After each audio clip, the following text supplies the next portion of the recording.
Morning! We're on the new lens. Let me know if you guys like it. And for the people who give a shit, because I get this question all the time, let me go inside before the wind gets me. My camera is a Sony A7C, which is a full frame camera. The lens is a Sony 14mm f1.8, so it's gonna give me that blurry background, and it's a G Master. It's a gangster lens.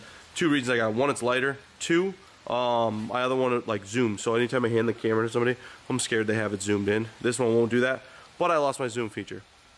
Anyway, you saw the title and the thumbnail in this video.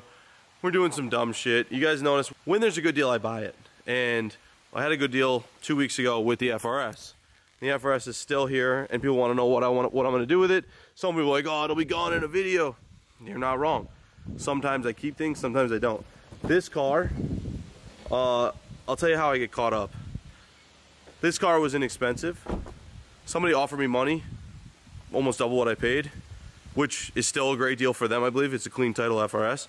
So I sold it. But the biggest thing that I get caught up in, no one can understand why we do what we do here, is because I can't justify putting $1 into a car that little things like the reason I got it cheap are gonna bother me, even if it's a Thrasher. So let's say I want to drift this thing. What engine am I putting? I'm putting an LS, a Sicky swap kit's $4 grand. I'm gonna be 15, 20 grand deep in this car, and it's gonna be a piece of shit that I got for a great deal.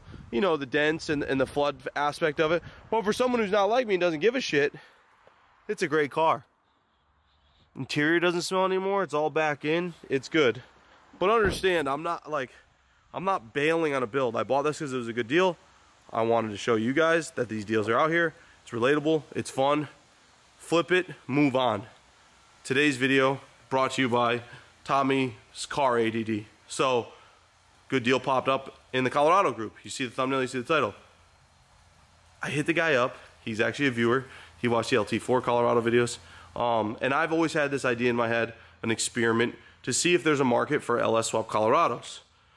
First one we gave away. Second one has an LT4. I'll never be able to sell that for any money positive what I have into it, because we have a lot into it. This car, I'd like to see if we can do a swap of some kind. I don't know if it's gonna be an LS swap, but a swap of some kind, and at the end, get paid for our time and our connections and our resources. So we build this truck, we sell it. This is a performance shop. We build Skylines, we restore Skylines and other Japanese cars. We try to do that to profit so we can get bigger and better and do all that stuff. We built Colorado, we know the chassis, let's try it. Maybe there's more of a markup possible on these dumb trucks and they're on these Skylines. I doubt it, but you know what I mean. You're not gonna know until you find out. So this is an experiment. The truck should be here any minute. I think you guys are gonna like a couple of the details, but I'll show you when he gets here.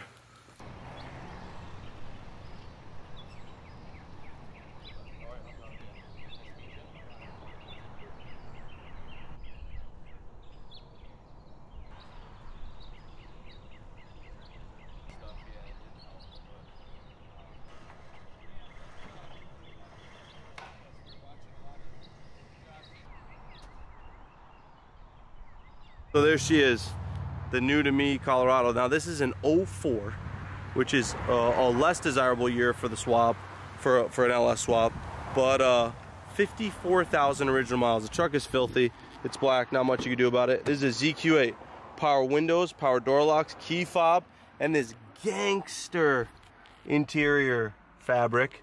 Super clean truck, smells nice, looks nice. And he has some mods. So he was gonna LS swap this. He had the 3.5 in it, and it's a ZQ8, which is like the highest model. These flares, paint match flares. These are ZQ8 wheels from a 2012. Caltrac traction bars.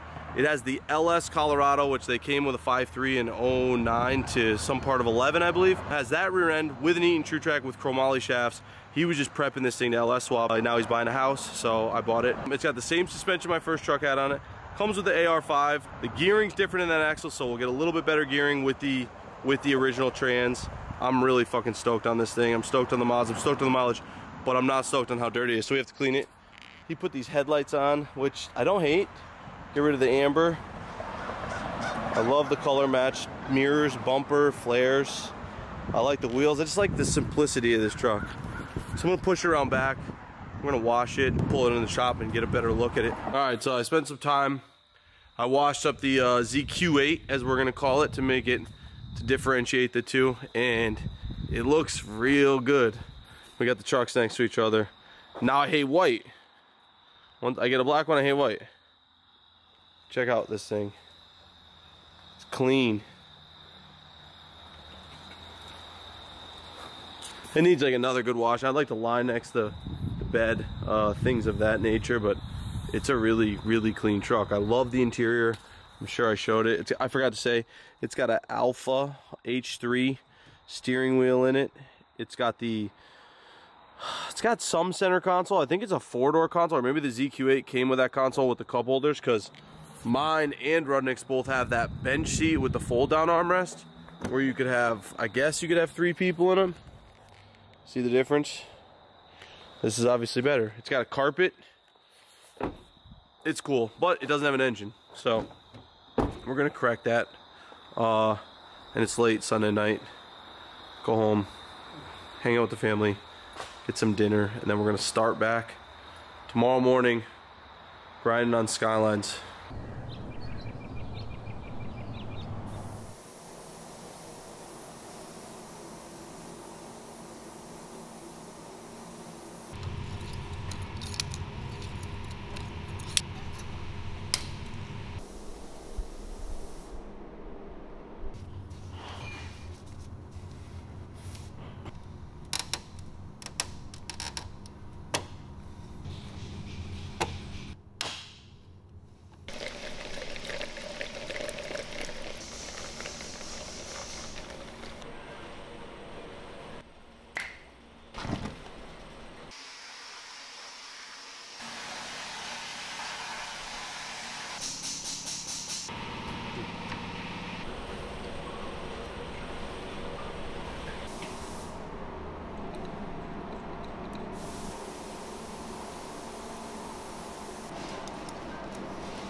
Update in the Line-X bay. We've got a lot of the construction stuff here, and this is all clear, and we have the dirty rack. So a lot of these parts are my R32, like the dirty stuff. That's my gas tank and diffs and all that stuff I don't want in my main shop. Doesn't really matter, but this is a little dirtier, a little grimier area.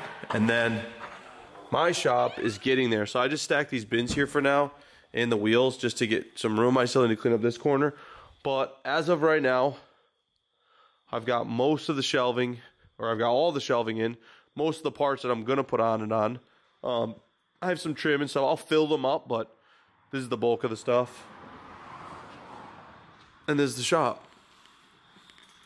Pretty cool. I gotta clean up all my toolboxes. All my toolboxes are full of like clutter, like this bullshit everywhere. And I need to clean that up, but anyway, I just want to do the final, well, not the final, but a quick update on where I was. Oh, and one other thing. Through here, the construction dudes did some shit.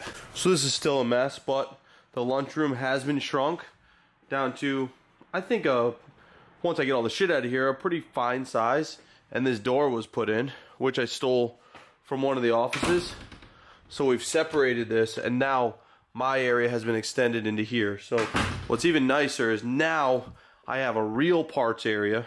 I'm gonna have a real office with my parts close by, and then I have like another area, you know, I don't know. I've got a lot of fucking parts though, but we stole the door from this office. They just to trim this out because this doesn't really need a door. So this is kind of cool. This stuff's all separate. I can line this with all shelves, with all parts, and keep stuff safe and separate from customer stuff, because that's always a nightmare. And then it's separate from my shop, which is separate from my storage. I've got a good size area here, And it's not even that I need this, well, I do need the space, but that's not the biggest thing. It's like keeping it separate, I think, is huge because, you know, you don't want to work near brand new trim pieces and things like that. And it's really hard to keep stuff organized if you have it like this in a room.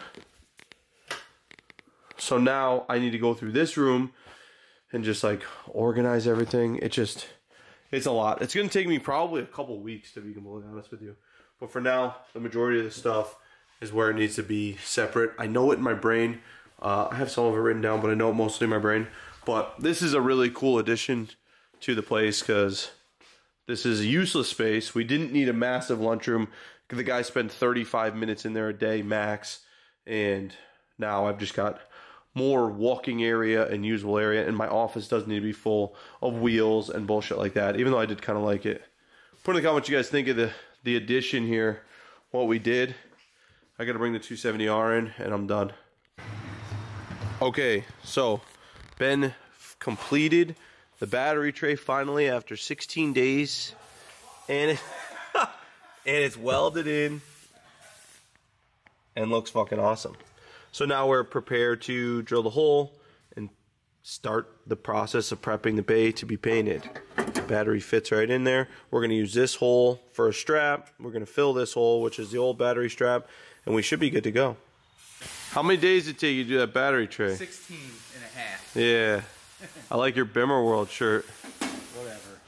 One of the big perks of working here is you get free Bimmer World t-shirts. So Ben's benefits include health insurance and, oh wait, nope, just t-shirts. So Ben is starting the process of making the inner core piping to get it where it needs to be with our new battery tray before he makes the strap and we blow the hole in and paint the bay. And I had to have Josh get the window closed. There's no engine in the truck, so there's no harness. So Josh had to take the door panel apart, power probe the door, but he got the window shut. So I've already begun ordering things for this truck. I didn't want to do it before it got here because if something happened and I didn't get it. Now that I have it, I have an order coming tomorrow and I'm just looking for an engine for this. And then we're gonna get right to work on it. It shouldn't really take us long because we kind of know him pretty well, but I'm really stoked on the black Colorado. I'm really stoked it's a ZQ8 with all those options, but I'm not stoked that it's an 04. Makes it a little more difficult and I have to do research to figure out what exactly the difference is. So I'm gonna end the video there. We've got a lot of stuff to do. We've got to get a bunch of cars out and then we'll get on this truck and we've got a real big surprise for Sunday. So stay tuned and I'll see you guys then. Bye.